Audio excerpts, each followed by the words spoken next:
पुराना सा गांव था जहां रातें खामोश और हवाएं राजों से भरी होती थीं। गांव के लोग सूरज डूबने के बाद कम ही घरों से निकलते थे, क्योंकि कहा जाता था कि रात अंधेरे में इंसान का ज़मीर जाग जाता है। उसी गांव में एक लड़का रहता था जिसका नाम अहमद था। अहमद बज़ाहिर अच्छा लड़का था, मगर उसकी एक बुरी आदत थी। वह छोटे छोटे गुनाहों को गुनाह ही नहीं समझता था। कभी माँ से झूठ बोल लेता, कभी नमाज में सुस्ती कर जाता, कभी दोस्त का हक मार लेता और दिल में कहता, ये तो मामूली बात है, अल्लाह इतनी सी बात पर नाराज नहीं होता।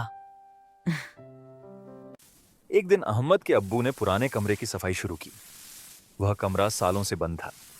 गर्द, मकड़ी के जाले और एक अजीब सी खामोशी वहां बसी हुई थी। अचानक अहमद की नजर एक पुराने आईने पर पड़ी। आईना आम नहीं था। उसका फ्रेम स्याह लकड़ी का था और उस पर हल्के हल्के अल्फाज खुदे थे, जो अपने आप को सच्चा समझता है वह मुझे देखे। अहमद हंस पड़ा। पागलों वाली बातें हैं। वह आईना उठाकर अपने कमरे में ले आया। रात को सोने से पहले अहमद ने हस्बे आदत आईने में खुद को देखा, मगर अचानक उसका दिल जोर से धड़कने लगा। आईने में अहमद का चेहरा उदास नजर आ रहा था। आंखें झुकी हुई थीं और उसके हाथ में एक स्याह धब्बा था। अहमद घबरा गया। ये क्या है? उसने अपना हाथ देखा, कुछ भी नहीं था। फिर आईने में देखा, वह धब्बा अब और गहरा हो चुका था। उसी लम्हे उसे याद आया, आज उसने स्कूल में दोस्त पर इल्जाम डालकर खुद को बचाया था। आईना आहिस्ता से सरगोशी करने लगा। ये सच का निशान है। अगले दिन अहमद ने फिर एक झूठ बोला। शाम को जब उसने आईने में देखा तो अब उसके दिल के मकाम पर एक और स्याह निशान बन चुका था। रातों को अहमद को अजीब ख्वाब आने लगे। वह खुद को एक अंधेरे कमरे में खड़ा देख, जहां दीवारें आईने की बनी होती और हर आईना उसके गुनाह दिखा रहा होता। कभी माँ की आंखों में आंसू, कभी नमाज का छूट जाना, कभी किसी का टूटा हुआ दिल। वह चीख कर जाग जाता। एक रात अहमद हिम्मत करके आईने से बोला, तुम मुझे क्यों डराते हो? आईने में उसका अक्स बदल गया।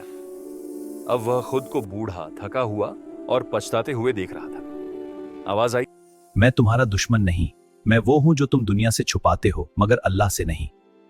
अहमद के आंसू बहने लगे। उसी रात अहमद ने वुजू किया, सजदे में गिर पड़ा और दिल से दुआ की, या अल्लाह, मुझे वो गुनाह भी माफ कर दे जिन्हें मैंने मामूली समझा। मेरा दिल साफ कर दे। जब उसने दोबारा आईने में देखा तो स्याह धब्बे हल्के पड़ने लगे। कुछ दिनों बाद वह निशान मुकम्मल तौर पर गायब हो गए। आईने पर आखिरी बार अल्फाज चमके, तौबा आईने को साफ कर देती है। अगली सुबह वह आईना पुराने कमरे में अपनी जगह पर वापस रखा हुआ था, जैसे वह कभी अहमद के पास आया ही ना हो।